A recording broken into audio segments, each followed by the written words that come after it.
Optimal health for high performers. This is the Health Upgrade Podcast with Dr. Navaz Habib.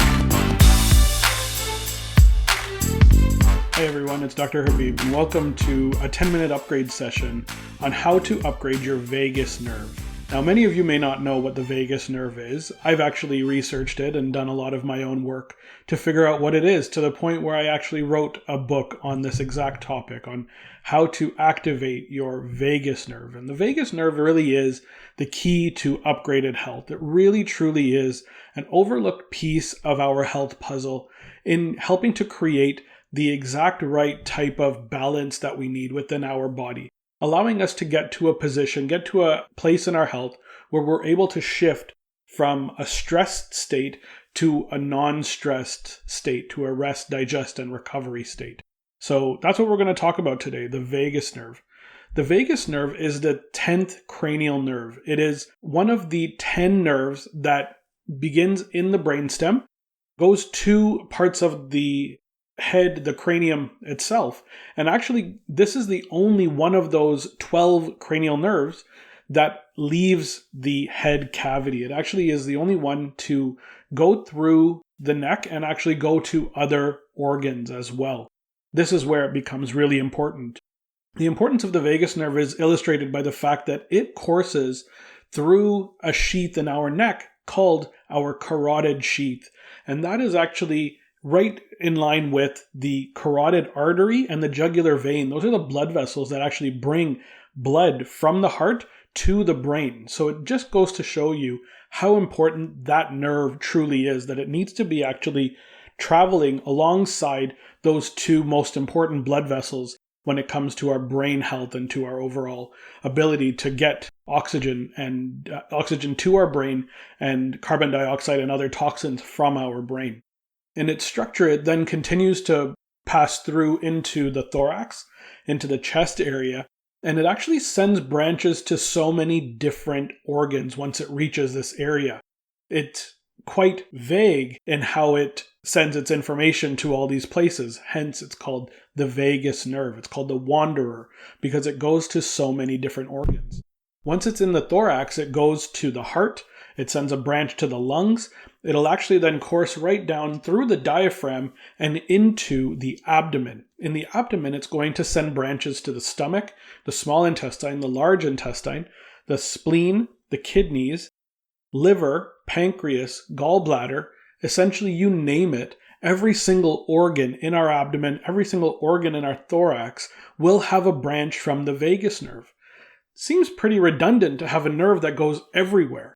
But really, it's a great way to tell the brain what's going on in those places. What the vagus nerve does is it actually sends a lot of information from our organs to our brain.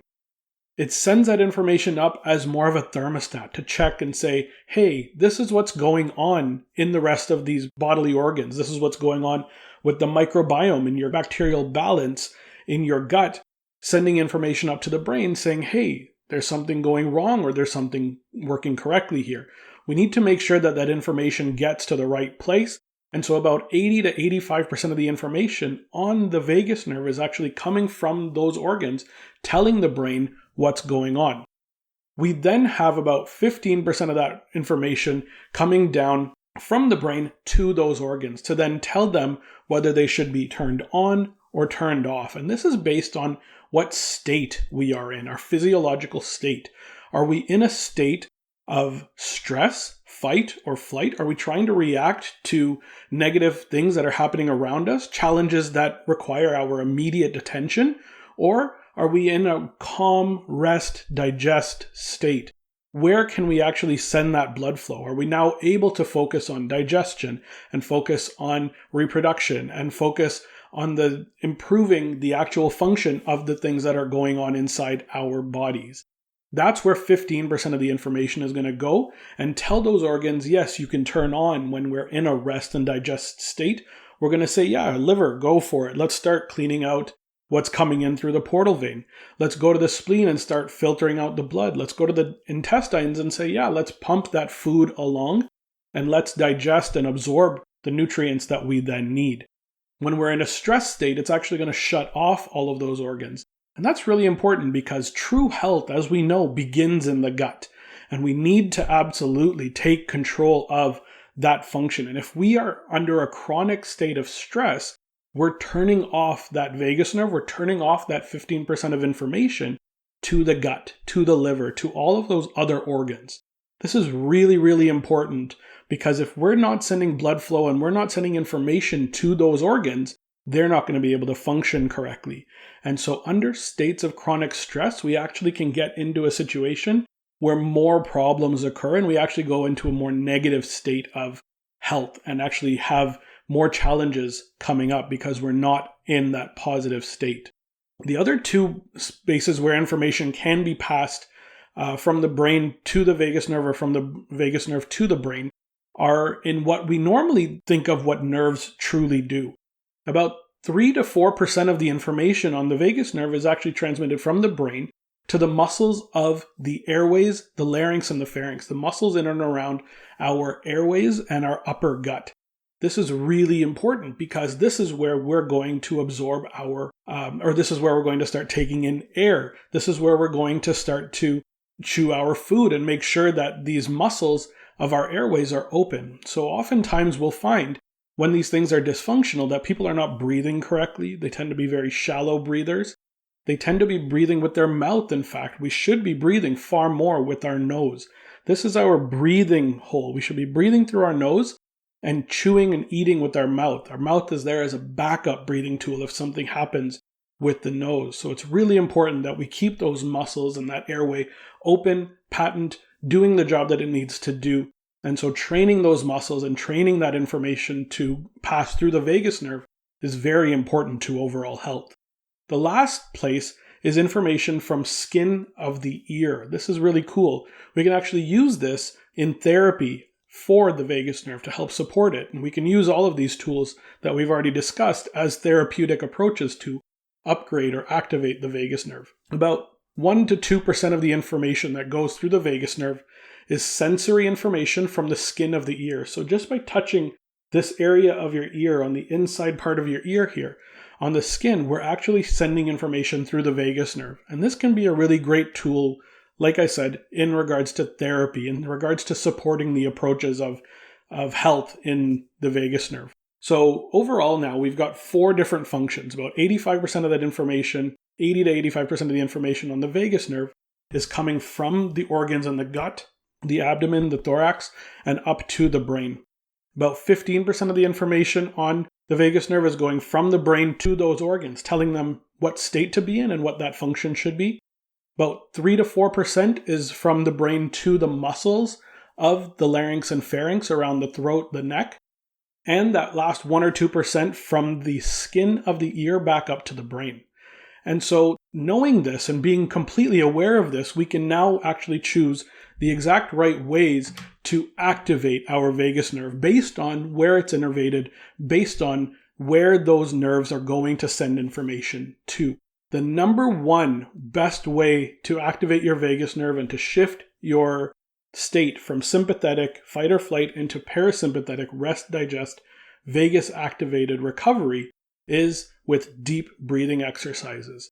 I highly, highly recommend that everybody take a moment anytime you start to feel a little bit stressed and do some deep breathing exercises. Too many of us breathe incorrectly. We actually use our accessory breathing muscles. When we're asked to take a deep breath in, we go and we use our shoulder muscles and our upper traps, and we tend to be really, really tight in those muscles already because our posture is not great. Now, if we go and we add in the fact that we're breathing with these accessory breathing muscles and not using our diaphragm as we should be, we're then training ourselves to be in a state of sympathetic fight or flight. So what we need to do is make sure that we're breathing correctly, that we train to put one hand on our chest, make sure that we're taking a deep breath in, and one hand on our belly, and make sure that our hand that's on our belly is the one that's moving when we take those deep breaths in through our nose. And that our belly is expanding as we're breathing in. That's really important. The next best thing for us to do is to actually train that breathing pattern. And to do that, we have to put ourselves into a little bit of a stressed state. And that can involve putting us into extremes of temperature, such as cold. And a cold shower is a really easy way, a really controllable way to make sure that we are stressing our bodies and learning to train our breath under that strain. So the strain of a cold environment, of dipping yourself into an ice bath or jumping into a cold lake, that immediate reaction is to take that shallow breath in and hold the shoulders. What we need to do eventually is to release that and to train our diaphragm, train ourselves to get into that calm state, even under stressful circumstances.